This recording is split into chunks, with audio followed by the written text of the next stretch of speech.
अस्सलाम वालेकुम नाज़रीन, welcome to the channel we care और हेल्थ में क्योंकि हिकमत तो खिदमत है। जी जनाब, सर्दियों में अमूमन तौर पर सीना जकड़न महसूस बहुत सारे लोगों को होता है या बहुत सारे लोगों को दमे की बीमारी होती है।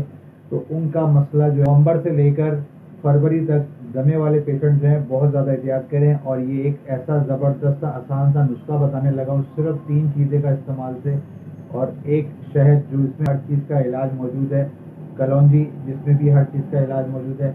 इसके इस्तेमाल से बहुत सारी बीमारियां ठीक हो जाती हैं। तो फटाफट पेन पेपर पकड़े, कलौंजी 25 ग्राम, सुहागा बरियां या फिर उसको बरियां कर कर 10 ग्राम बोर्ड लेना है आपने, और 25 ग्राम मलट्ठी का पाउडर ले लेना। तीनों को पाउडर बना पानी में शहद में मिलाकर पाउडर को खाएं और वो गर्म पानी, नीम गर्म पानी पी लें। फिर कमाल देखें। नहीं समझ आए, स्क्रीन पर नंबर मौजूद है, रब्ता कर सकते हैं। मुझे याद है, मैं आपका हरबलिस्ट हकीम मेहर मोहम्मद मुबीन। अस्सलाम वालेकुम।